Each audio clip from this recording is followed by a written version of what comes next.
तुमने उसके बेटे को जो केक खाने के लिए दिया था, जानती हो वो घर पर कब आया था? 12 दिन पहले, जिसे तुम फ्रिज में रखकर भूल गई। ये मालती आ जाती तो ब्रेकफास्ट बन जाता। इससे बोला था मैंने तुम्हारे भैया को कल जल्दी जाना है, थोड़ा पहले आ जाना टाइम से। इसके ना हमेशा बहाने रेडी रहते हैं। अरे सच भी तो हो सकता है, बच्चे की तबीयत के लिए झूठ क्यों बोलेगी वो? तुम ना रहने दो, ये काम वालियों के नखरे ना हम घर की औरतें ही जानती हैं। एक नंबर की कामचोर होती है सबकी सब। अरे काहे की कामचोर यार, इतना काम तो करती है वो घर का, और तुमने उसे टाइम से पहले बुलाया क्यों था आज? ज्यादा ना इनकी तरफदारी करने की जरूरत नहीं है। मुझे तो लग रहा है मुझे ना आज कन्नू की भी स्कूल की छुट्टी करानी पड़ेगी। आएगी महारानी अपने टाइम से ही। यार संगीता, एक दिन कन्नू को स्कूल के लिए तुम तैयार कर दोगी, क्या फता जाएगी? क्यों? इसको 7,000 रुपए हम मुफ्त में देते हैं और ये आप क्यों उठा के रख रहे हो ये सामान? कोई जरूरत नहीं, वापस रख दो। ये हमारा काम नहीं है, उसका काम है ये सारा।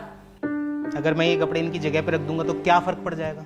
हाँ, सजा सजाया घर तैयार करके दे देते हैं मालती को। हमारे घर में काम करने थोड़ी आती है, वो घर का मुआयना करने आती है वो तो, है ना? कि हम लोगों ने काम करके रखा है नहीं रखा, बर्तन धो के रखे हैं या नहीं रखे। आ गई इसकी ना, आज मैं अकल ठिकाने लगाती हूँ। संगीता यार, तुम उसे कुछ उल्टा सीधा मत बोल देना अब। नमस्ते दीदी। जब तुझे काम नहीं करना होता ना तो सीधा सीधा बता दिया कर। तेरे चक्कर में ना मुझे घर में बातें सुननी पड़ जाती हैं। सॉरी दीदी, हमारा बेटा का ना तबीयत बहुत ज्यादा खराब हो गया था कल रात से, इसलिए हम भागे भागे आए हैं। सब बहाने तैयार रहते हैं ना तेरे। तू एक बात बता, मैं तेरे भैया को क्या दूं नाश्ते में? बोला था मैंने तुझे आज जल्दी आ जाइए, उन्हें जल्दी निकलना ऑफिस के लिए। हम बस जल्दी सब जाके बना देते हैं ना। हाँ तो महारानी जी, आप बाहर क्या कर रही हैं खड़े होके? अंदर जाइए। नमस्ते भैया, सॉरी। हाँ, हमको थोड़ा सा लेट हो गया, लेकिन हम जल्दी जल्दी आपका नाश्ता बना देते हैं। अरे नहीं नहीं नहीं नहीं मालती, रहने दो, मैं ऑफिस जाके नाश्ता कर लूंगा। अरे क्यों ऑफिस जाके नाश्ता करोगे? बाहर पता नहीं कैसा खाना बनता है। मालती तू किचन में जा, नाश्ता बना दे। और हाँ, सिंक में बर्तन पड़े हैं, पहले उनको धो लियो फिर बनाइयो जा। जैसे संगीता, क्या जरूरत है इतने बर्तन गंदे करने की? और किचन में रात को इतने बर्तन गंदे करती क्यों हो तुम? हाँ, अपना इसको ज्यादा सर पे मत चढ़ाओ। मुझे पता है अच्छे से काम वाली से काम कैसे निकलवाना होता है। मालती जल्दी जल्दी हाथ चला, लेट हो रहा है इनको।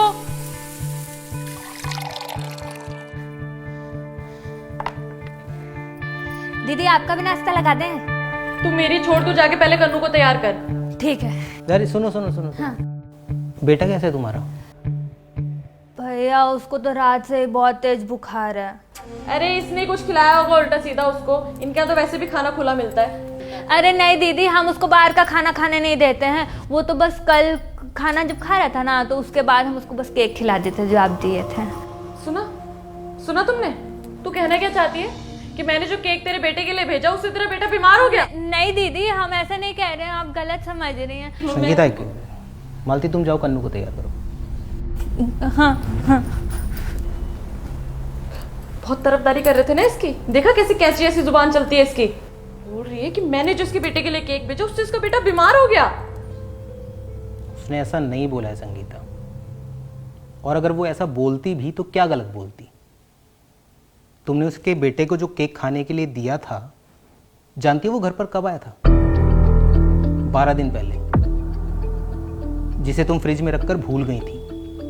और कन्नू ने जब वही केक खाने की जिद करी तो तुमने उसे ये कहकर मना कर दिया कि केक पुराना है। तो तुम वही केक उसके बेटे को खाने के लिए कैसे दे सकती हो? वो बच्चा नहीं है क्या? उसकी तबीयत खराब होने की जिम्मेदार तुम हो संगीता। इंसान को इंसान समझो। और ये सिर्फ तुम्हारी नहीं है, बहुत से घरों की यही प्रॉब्लम है। खाना बासी हो गया तो काम वाली को दे दो। फ्रिज में कोई चीज पड़ी सड़ रही है तो कुछ नहीं, काम वाली को दे देते हैं। मालती हमारी मेड है संगीता, कोई भिखारन नहीं है जो तुम्हारे टुकड़ों पर जिएगी। वो भी अपने बच्चे को गोद में लेकर जाकर सड़क पर भीख मांग सकती है, लेकिन नहीं, उसका अपना आत्मसम्मान है। वो मेहनत करके अपना घर चलाती है। उसका पति उसे छोड़कर चला गया, लेकिन उसने हार नहीं मानी। तुम्हें तो उसकी हिम्मत बढ़ानी चाहिए। और अगर उम्र के हिसाब से भी देखें तो तुम और मालती एक ही उम्र के हो गए। सिर्फ इस बात पर तुम्हें उसे कोसने का मौका नहीं मिल जाता कि तुम्हारा पति एक अच्छी नौकरी करता है और उसका पति उसे छोड़कर जा चुका है। वो हमारे यहां काम करती है। जैसे मैं किसी के यहां एम्प्लॉई हूं, वैसी वो हमारे यहां एम्प्लॉई है। जिंदगी में तरक्की करने, आगे बढ़ने का ये मतलब बिल्कुल भी नहीं होता संगीता कि हमें अपने से कम हैसियत वाले लोगों की बेइज्जती करने का अधिकार मिल जाए। इंसान को इंसान समझो संगीता। पता नहीं कौन अपने कैसे समय में जीकर आपकी जिंदगी को आसान कर रहा है। इसलिए लोगों की दुआएं लो, हाय नहीं, मददगार बनो, गुनहगार नहीं। दीदी, कन्नू बाबा को बुखार हो गया है, आज स्कूल मत भेजिए। अरे चिंता करने का कोई बात नहीं, हम कन्नू बाबा को बुखार वाला सिरप पिला दिए, बाबा सो रहे हैं अभी। लेकिन कल रात तक तो ठीक था गन्नू, बुखार कैसे हो गया उसे? वो भैया दीदी से छिपकर कन्नू बाबा ने केक खा लिया था, इसलिए। डांटिएगा मत, हम बोल दिए हैं कि आपको नहीं बताएंगे।